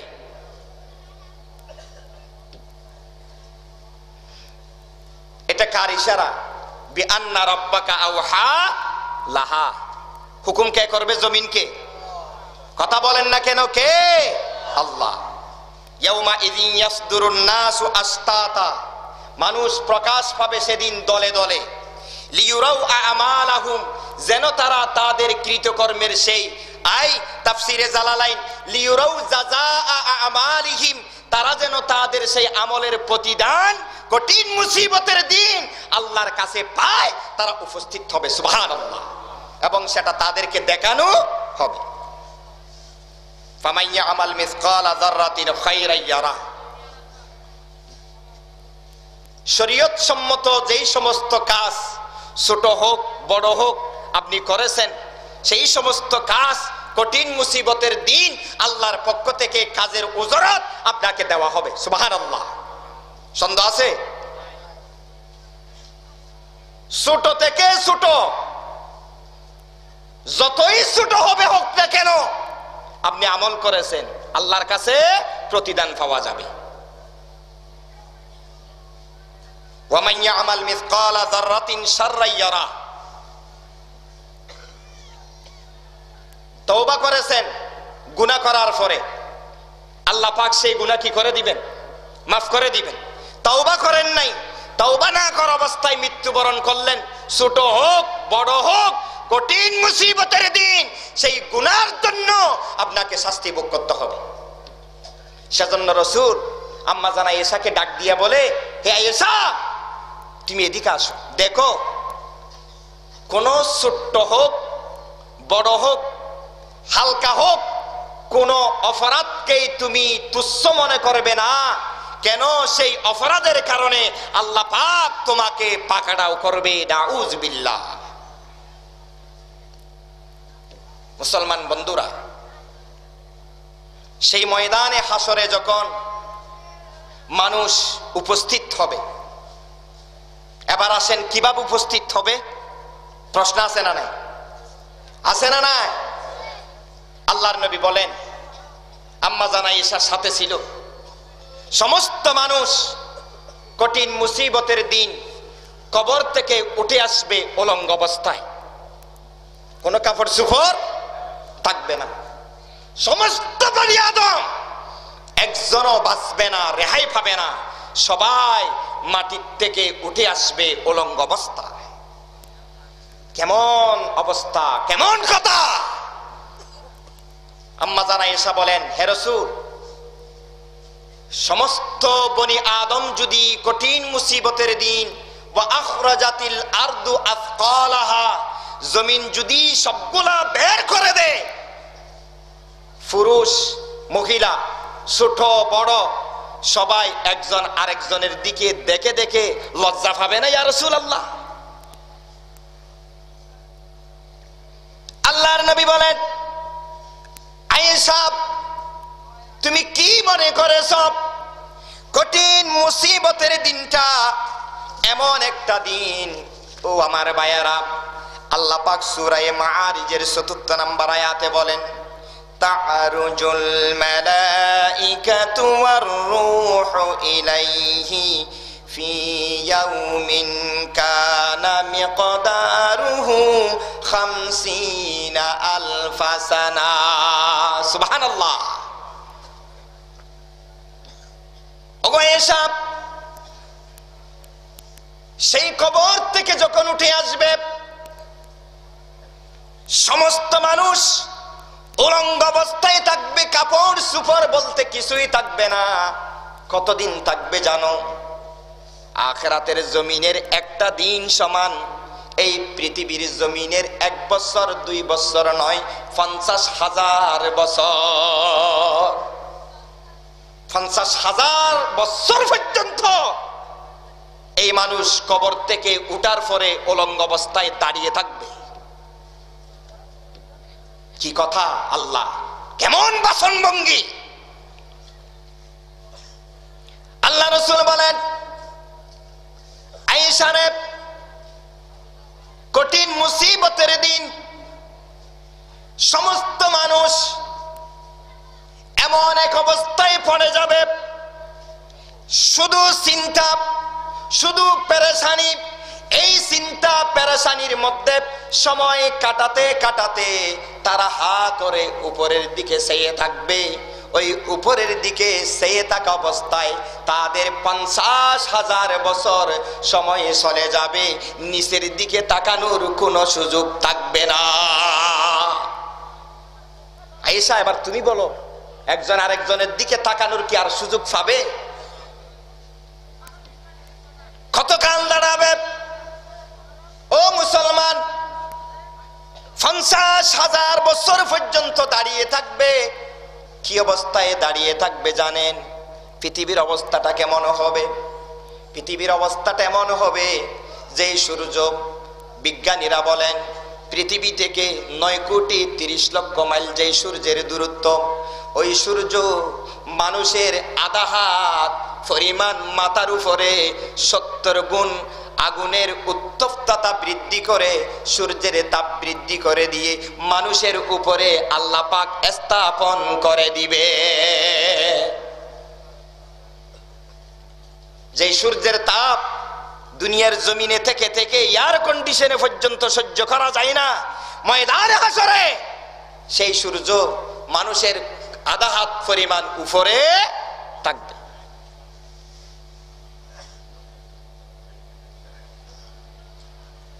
আল্লাহর বান্দারা,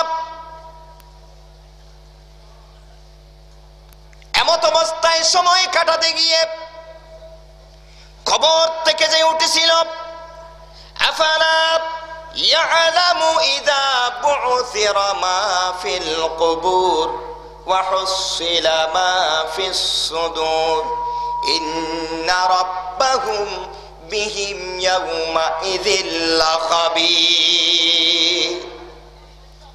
ময়দানে হাসরে মানুষজনের অবস্থা কবর থেকে উঠার পরে কি হবে আল্লাহ ছাড়া আর কেউ জানে না। কোথায় সময় কাটা, কিসের রক্ত বেশা, কিসের খেলাধুলা, কিসের আনন্দ, কিসের ফুর্তি, আল্লাহর দরবারে কি জবাব দিবেন একটু কি কোনোদিন চিন্তা করে দেখেছেন?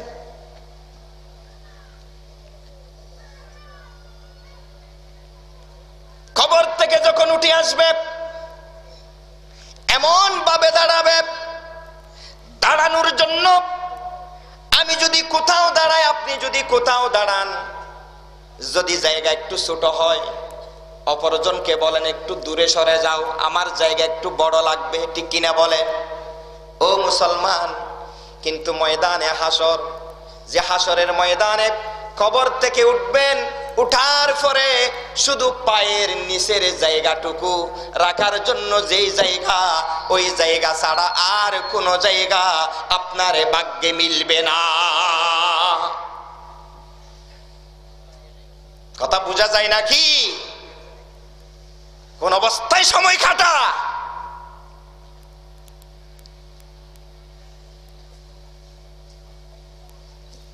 এমন একটা দিন যেই দিনের ভয় সমস্ত শিশুদেরকে বৃদ্ধ বানিয়ে ফেলবে। সুবহানাল্লাহ। ফাকাইফা তাত্তাকুনা ইন কাফারতুম ইয়াওমান ইয়াজআলুল বিলদানু শিবা। আখিরাত, আল্লাহর কাছে জবাব দেওয়ার জন্য কি নিয়ে আমরা প্রস্তুতি নিচ্ছি, কি নিয়ে আমরা আল্লাহর দরবারে হাজিরা দেব? মুসলমান ভাইয়েরা, ওই ময়দানে হাসরে আল্লাহর নবী বলেন, যতক্ষণ পর্যন্ত বনি আদম 5টা প্রশ্নের জবাব দিতে পারবে না। কয়টা প্রশ্ন বলেন? 5টা প্রশ্নের জবাব দিতে পারবে না, ততক্ষণ একজন বনি আদমের পক্ষে নড়াচড়া করা সম্ভব হবে না।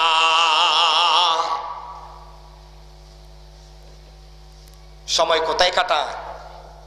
কাল তামাশা করার জন্য আল্লাহ পাক দুনিয়ায় পাঠালো?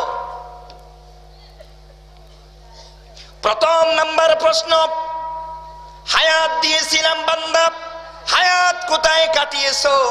আজ আমার কাছে জবাব দাও।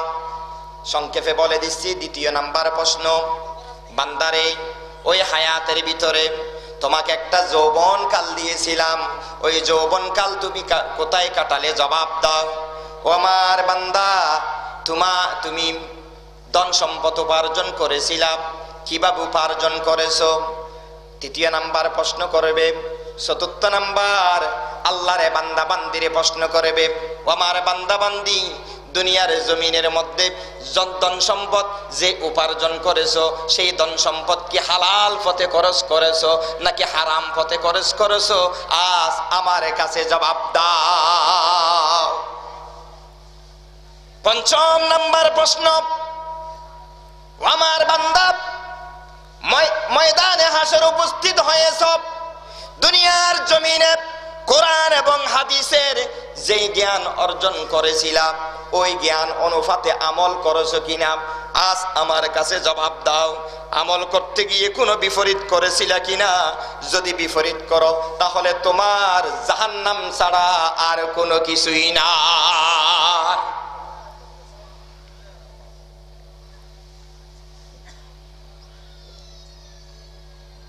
কষ্ট লাগতেছে?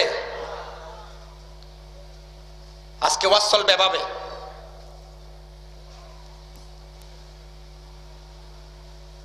আমার বন্ধুরা, কেমন অবস্থা হবে? আমার আলোচনার ইতি টানতেছি, কেমন বেহাল দশা একটু চিন্তা করে দেখুন। রাসূলুল্লাহ সাল্লাল্লাহু আলাইহি সাল্লাম বলেন, এভাবে 5টা প্রশ্নের জবাব দেওয়ার পর নড়াচড়া করার সুযোগ নাই, জবাব দিতে পারলে নড়াচড়া করার সুযোগ। এমত অবস্থায় একজন পিতা, যেই পিতার একটা আমলের কারণে জান্নাতে যেতে পারতেছে না, জাহান্নামে যেতে হচ্ছে। জাহান্নামে যখন যেতে হচ্ছে, ওই পিতা আল্লাহর দরবারে বলবে, হে আল্লাহ, দুনিয়ার জমিনে আমার অনেক সন্তান সন্ততি ছিল, একটু তাদের কাছে আমাকে যাওয়ার জন্য সুযোগ করে দেন, তাহলে একটা নেকি আমি তোমার দরবারে এনে আমাকে তুমি মুক্তি দিয়ে দিবা। সুবহানাল্লাহ। যে ছেলে সন্তানের জন্য পাগল ছিলা, ছেলেকে না দেখলে, মেয়েকে না দেখলে সময় কাটতো না, সেই ছেলে সন্তান আপনার জন্য কোনো উপকারে আসবে। মুসলমান ভাইয়েরা, 50,000 বছর দাঁড়ানো অবস্থায় থাকতে থাকতে কাফের মুশরিক অমুসলিমরা মন থেকে প্রকাশ করবে, হে আল্লাহ, এই কষ্টটা আর সহ্য হচ্ছে না, তুমি একটু তাড়াতাড়ি বিচার শুরু করো, হয়তো বা জান্নাতে যাব আর না হয় জাহান্নামে যাব। তাদের পাশাপাশি মুসলমানরাও মন থেকে প্রকাশ করবে, হে আল্লাহ, তোমার বিচারে ফয়সালা ছাড়া যেহেতু জান্নাতে যেতে পারবো না, অতি সত্বর আর সহ্য করতে হচ্ছে না, সহ্য করার আর মন মানতেছে না, 50,000 বছর আমাদের বিচারে ফয়সালা শুরু করে দে। এই বিচার ফয়সালা, কঠিন মুসিবতের দিন, সমস্ত রাজত্ব কার? কথা বলেন কার? আল্লাহ। কথা বলার সাহস কারো না। অনেকে আছেন নবী সুপারিশ করবে, নবীর সুপারিশে জান্নাতে যাব, কলা পাতা মনে করছে। তুমি গুনাহ করবা, নবী তোমারে সুপারিশ করে করে জান্নাতে নিয়ে যাবে। আল্লাহ পাক বিধান দিল, বিধান তুমি পালন করলে না, আল্লাহর দরবারে এইরকম কোন বিধান নাই। বিচার ফয়সালা করার জন্য সুপারিশ করার ক্ষমতা কোন নবী রাসূলের সেদিন হবে না। বনি আদম পৃথিবীর প্রথম মানব, সহ্য যেহেতু হচ্ছে না, আদম আলাইহিস সালামের কাছে যাবে আল্লাহর কাছে সুপারিশ করার জন্য, বিচার যেন তাড়াতাড়ি শুরু করে। তখন আদম আলাইহিস সালাম তারা যখন যাবে, যাওয়ার পরে আদমকে যখন বলবে, হে আদম, আমাদের জন্য একটু বিচার যেন শুরু করে আল্লাহর কাছে সুপারিশ করেন না। আল্লাহর কাছে কি করে? সুপারিশ করে। আদম আলাইহিস সালাম বলবেন, ওয়াকুলনা ইয়া আদামু উসকুন আনতা ওয়া যাওজুকাল জান্নাতা ওয়াকুলা মিনহা রাগাদান হাইসু শি'তুমা ওয়ালা তাকরাবা হাযিহিশ শাজারাতা ফাতাকুনা মিনাল যালিমিন। আদম আলাইহিস সালামের কাছে যখন যাবে, আদম আলাইহিস সালাম জবাব দিবে, হে বনি আদম, তোমরা আমার কাছে এসেছো আল্লাহর কাছে সুপারিশ করার জন্য, ভালো কথা, কিন্তু আমি তো ছিলাম জান্নাতে। আমাদের আদি পিতা কোথায় ছিল? কোথায় ছিল? জান্নাতে। জান্নাতের মধ্যে দেওয়ার পরে আল্লাহ পাক বলছিল একটা গাছের ফল খেতে পারবে না, কিন্তু তারা কি করেছিল? খেয়েছিল। খাওয়ার পরে ওই জান্নাত থেকে তারা দুনিয়ার জমিনে চলে এসেছিল। অনেক ইতিহাস। আদম আলাইহিস সালাম বলেন, আমি তোমাদের জন্য সুপারিশ করতে যাব, কিন্তু আল্লাহ যদি জিজ্ঞেস করে, হে আদম, সুপারিশ শুনবো, ভালো কথা, আগে জবাব দাও, আমি তোমাকে গাছের ফল না খাওয়ার জন্য বলেছিলাম, গাছের ফল খেয়েছিলা কেন? জবাব দাও, তারপরে তোমার সুপারিশ শুনবো। আমি তখন কি জবাব দেব? আমার পক্ষে সম্ভব না। আদমের উত্তর পেয়ে তারা তো হয়রান, সঙ্গে সঙ্গে চলে যাবে ইব্রাহিম খলিলুল্লাহর কাছে। ইব্রাহিম আলাইহিস সালাম বলবে, আমার পক্ষে সম্ভব নয়, তোমরা চলে যাও মুসা আলাইহিস সালামের কাছে। মুসা নবীর কাছে যাবে। মুসা আলাইহিস সালাম বলবে, সম্ভব নয়। এরপরে তারা চলে যাবে হযরত নূহ আলাইহিস সালামের কাছে। নূহ আলাইহিস সালাম বলবে, সম্ভব নয়। এরপরে যাবে ঈসা আলাইহিস সালামের কাছে। ঈসা আলাইহিস সালাম বলবে, আমার পক্ষেও সম্ভব নয়, তোমাদেরকে একটা পরামর্শ দিতে পারি, তোমরা চলে যাও আখিরি জামানার পয়গম্বর মুহাম্মদ রাসূলুল্লাহ সাল্লাল্লাহু আলাইহি সাল্লামের কাছে। কেন? তার সুপারিশ ছাড়া আল্লাহ পাক বিচার শুরু করবে না।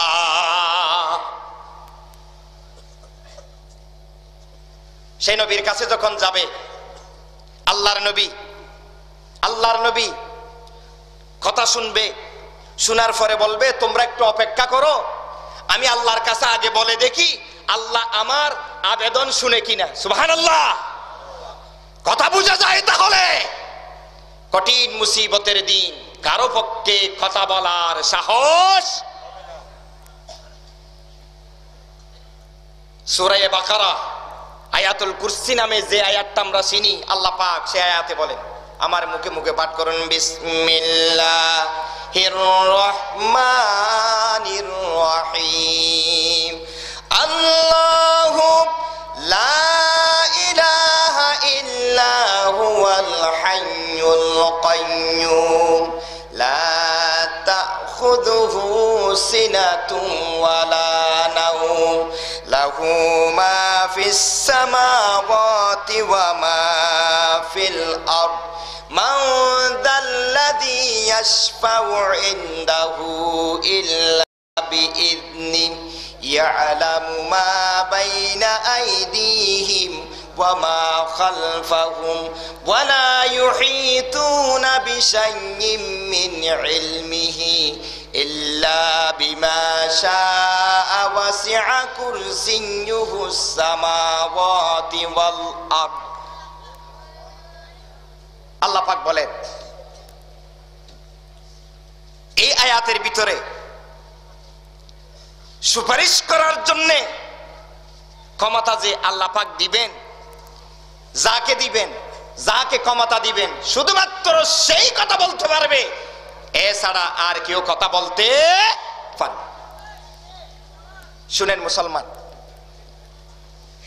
বনি আদম যখন সর্বশেষ আল্লাহর নবীর কাছে যাবে, আল্লাহর নবী তখন বলবেন, তোমরা অপেক্ষা করো, আমি আল্লাহর কাছে বলে দেখি আমার প্রার্থনা আল্লাহ পাক শুনেন কিনা। আমার ভাইয়েরা, আল্লাহর নবী মুহাম্মদ সাল্লাল্লাহু আলাইহি ওয়াসাল্লাম এমন একটা জায়গায় চলে যাবেন, যেই জায়গার নাম হলো মাকামে মাহমুদ।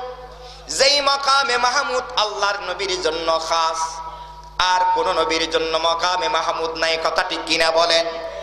ওই মাকামে মাহমুদে যাওয়ার পরে আল্লাহর নবী এত কাকুতি মিনতি, এত অনুনয় বিনুনয় করবেন, এত তাসবিহ, এত গুণ কীর্তন করবেন, সারা পৃথিবীর সমস্ত সৃষ্টির পক্ষে ওই ধরনের গুণ কীর্তন করা সম্ভব নয়।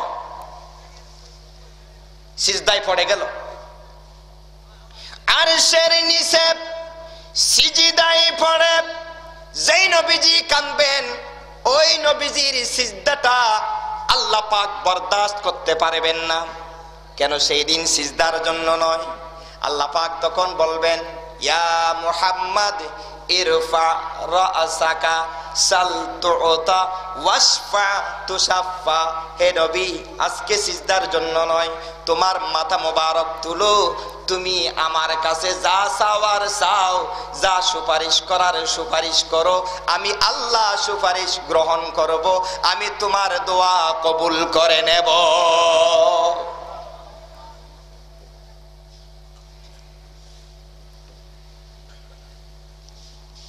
মুসলমান ভাইয়ারা, অবশেষে আল্লাহ রসুলের সুপারিশ ক্রমে বিচার শুরু হবে। বিচার যখন শুরু হয়ে যাবে, যেই ছেলে সন্তানের জন্য পাগল ছিলাম, ওই ছেলে সন্তান যখন নিজের বাবাকে দেখবে, যখন নিজের মাকে দেখবে, আর কাছে থাকবে না, নিজের বাবার কাছ থেকে, মায়ের কাছ থেকে পালিয়ে যাবে। আল্লাহর নবী হাদিস শরীফে বলেন, একজন বাবা একটা একটা অপরাধের জন্য একটা সওয়াব কম থাকার কারণে জান্নাতে যেতে পারতেছে না, সেই জাহান্নামে যাবে। ওই বাবা আল্লাহর কাছে তখন বলবে, হে আল্লাহ, দুনিয়ার জমিনে যাদেরকে বেশি মহব্বত করতাম, যাদেরকে বেশি ভালোবাসতাম, আমার ছেলে সন্তান আছে, একটু ওই ছেলে সন্তানের কাছে যাওয়ার সুযোগ করে দেন না। তাদের কাছে গিয়ে একটা নেকি খুঁজবো, ওই নেকিটা তোমার কাছে এনে দেব, ওই নেকিটা ফিল আপ করে তুমি আমাকে জান্নাত দিয়ে দিবা। তখন যাবে কোথা? ছেলে সন্তানের কাছে যাবে। আমার বন্ধুগণ, ছেলের কাছে যখন যাবে, ছেলেকে উদ্দেশ্য করে বলবে, হে আমার পুত্র, তোমার জন্য আমি কত কষ্টই না করেছিলাম, আজ আখিরাতের জমিনে একটা নেকির জন্য আমি আটকে গেলাম, আমাকে একটা নেকি দাও, ওই নেকিটা নিয়ে আমি জান্নাতে যাব। ছেলে তখন জবাব দিবে, হে আমার বাবা, আমি তো দুনিয়ার জমিনে শুধুমাত্র একজন মানুষের বদৌলতে উসিলায় দুনিয়ায় এসেছিলাম, এটাই জানি, আমার বাবা বলতে কেউ নাই, আমি তোমাকে চিনি না। কেমন অবস্থা হবে একটু কি চিন্তা করে দেখেছে? কেমন অবস্থা হলে পরে নিজের একজন আদরের সন্তান তার বাবাকে স্বীকার করবে? কোথায় আছেন মুসলমান? কিসের রক্তাবাসা? এই দুনিয়ার জমিনে নারায়ে তাকবীরের পক্ষে স্লোগান দাও না, স্লোগান দাও মানব গণনা রচিত আইনের পক্ষে। আল্লাহর কসম, আল্লাহর কোরআনের পক্ষে যদি তোমার স্লোগান না হয়, তোমার সেই জীবন আল্লাহর কাছে গ্রহণযোগ্য হবে না। ঠিক কিনা বলে?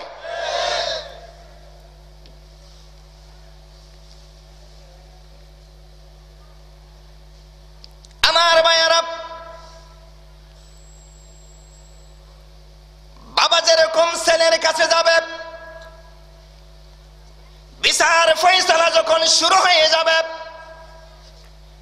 ছেলেও একটা অপরাধের কারণে, একটা নেকি না থাকার কারণে জান্নাতে যেতে পারবে না। তখন আল্লাহর কাছে বলবে, হে আল্লাহ, দুনিয়ার জমিনে আমার বাবা ছিল, আমার মা ছিল, একটু আমাকে সুযোগ করে দাও, আমি একটু তাদের কাছে গিয়ে আমার যেই নেকিটা অভাব আছে সেই নেকিটা নিয়ে আসার জন্যে।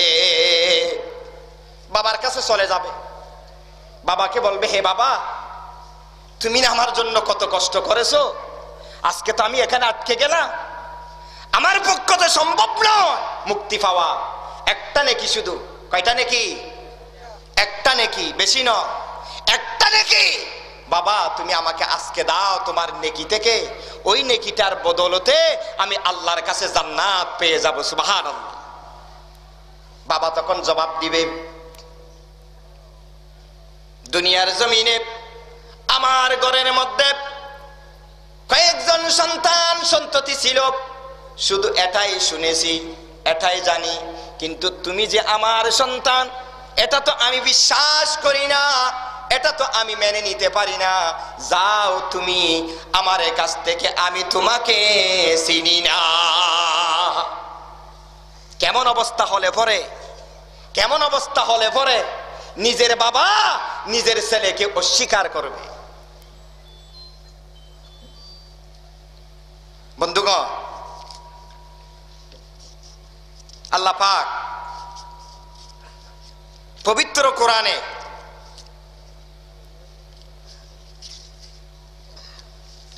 বিভিন্ন জায়গায় বিভিন্ন ভাবে আখিরাতের বর্ণনা দিয়েছেন, ওয়াজ নসিহত শুধু আখিরাতের বিষয়ে করেছেন।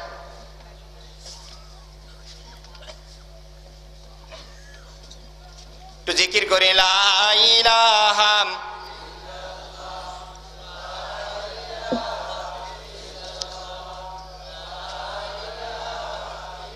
হাসবি রব্বি জাল্লাল্লাহ মা ফি কলবি গায়রুল্লাহ, হাসবি রব্বি জাল্লাল্লাহ মা ফি নূর মুহাম্মদ লা ইলাহা জোরে লা ইলাহা লা ইলাহা লা ইলাহা লা ইলাহা লা ইলাহা ইল্লাল্লাহু মুহাম্মাদুর রাসূলুল্লাহ সাল্লাল্লাহু আলাইহি ওয়াসাল্লাম। খারাপ লাগতেছে মুসলমান ভাইয়ারা?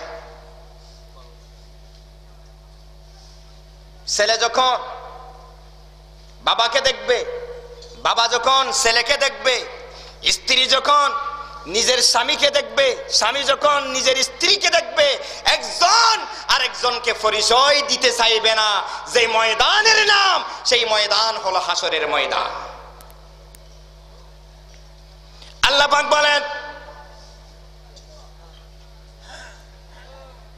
ইয়াউমা ইয়াফিরুল মারউ মিন আখিহি ওয়া উম্মিহি ওয়া আবিহি ওয়া সাহিবাতিহি ওয়া বানিহি লিকুল্লি ইমরিইম মিনহুম ইয়াউমা ইযিন শা'নুন ইউগনি ওয়াজুহু ইয়াউমা ইযিন মুসফিরা দাহিকাতুম মুস্তাবশিরা ওয়া উজুহু ইয়াউমা ইযিন আলাইহা গাবারা তারহাকুহা কাতারা উলাইকা হুমুল কাফারাতুল ফাজারা। সুবহানাল্লাহ।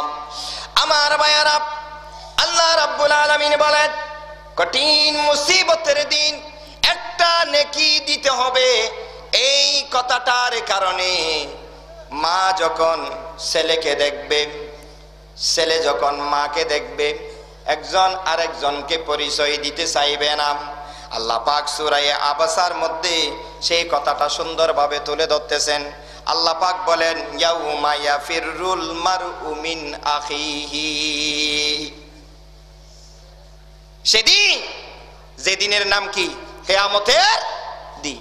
ওই কিয়ামতের দিন ইয়াফিরুল মারউ মিন আখিহি, নিজের ভাইকে দেখার পরে ভাইয়ের কাছ থেকে কি করবে? মানুষ পালিয়ে যাবে।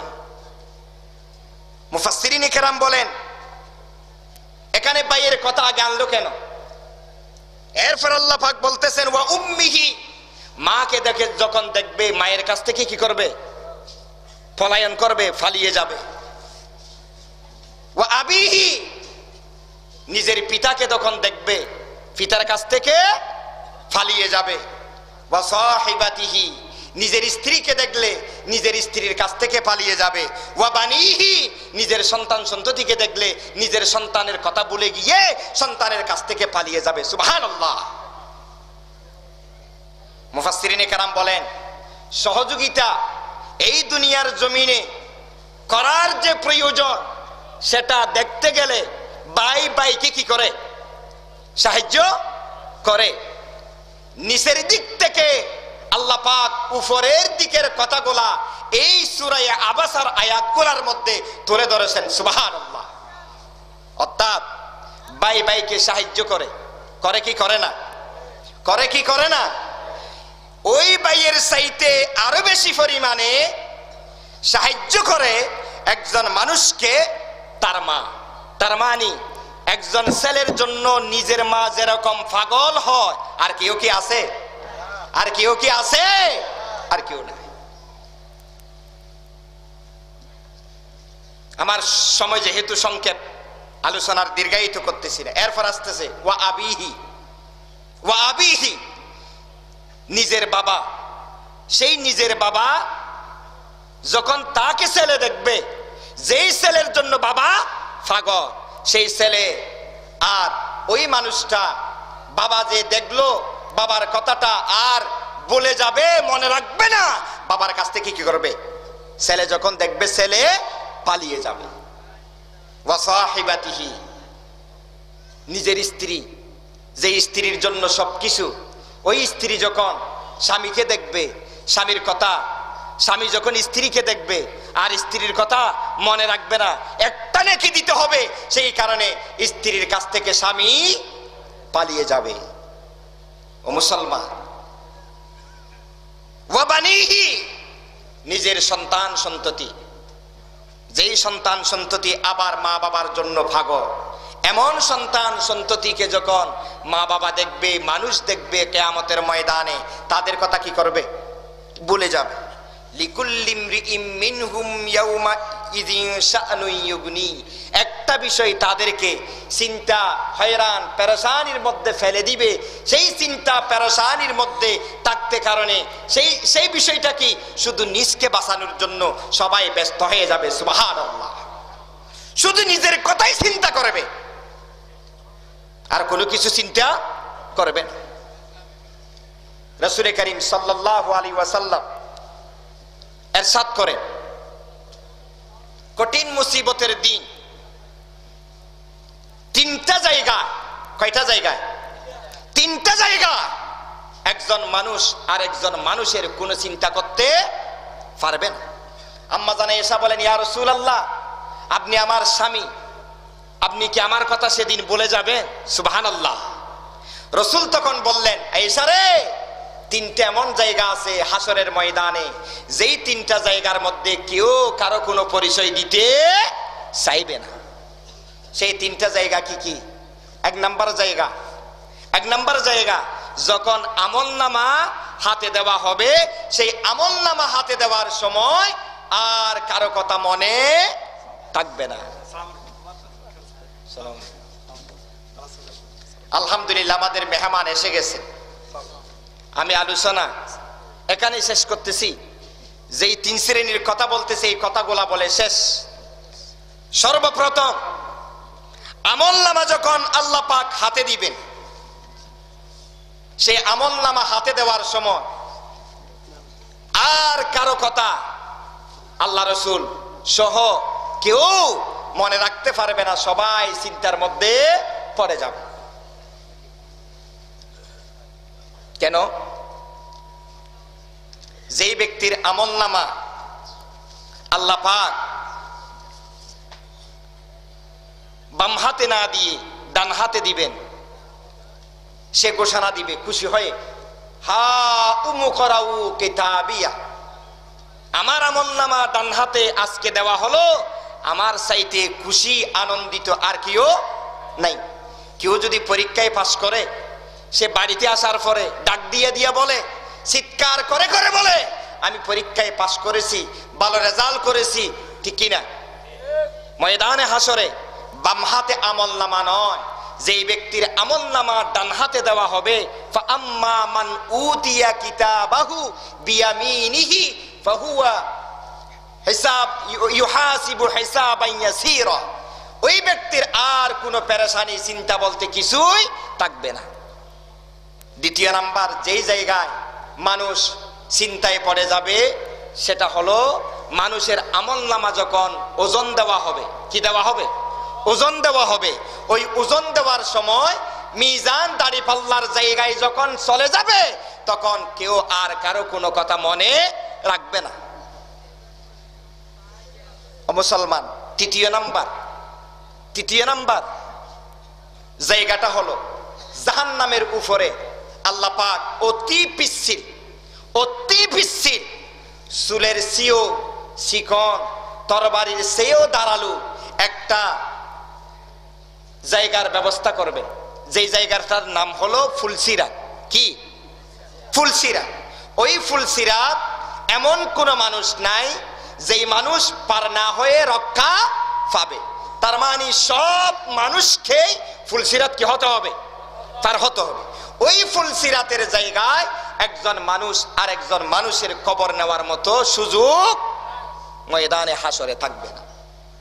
আসুন, কঠিন মুসিবতের এই দিনে আল্লাহর কাছে আমরা কি জবাব দেব? কি সামান নিয়ে আল্লাহর কাছে আমরা উপস্থিত হব? ওই সামানগুলা দুনিয়ার জমিনের যে হায়াত, এই হায়াতকে গুরুত্ব দিয়ে আমরা নিজেদের যেই গাট্টি, নিজেদের যেই জুড়ি ফিল আপ করা দরকার, সেটা ফিল আপ করি। তাহলে আল্লাহর কাছে মুক্তি পাওয়া যাবে, আর না হয় মুক্তির কোনো গ্যারান্টি নাই। আমাদের সবাইকে আল্লাহ পাক আমল করার তৌফিক দান করুক। সবাই বলি আমিন, সবাই বলি আমিন। আসসালামু আলাইকুম ওয়া রাহমাতুল্লাহি ওয়া বারাকাতুহু।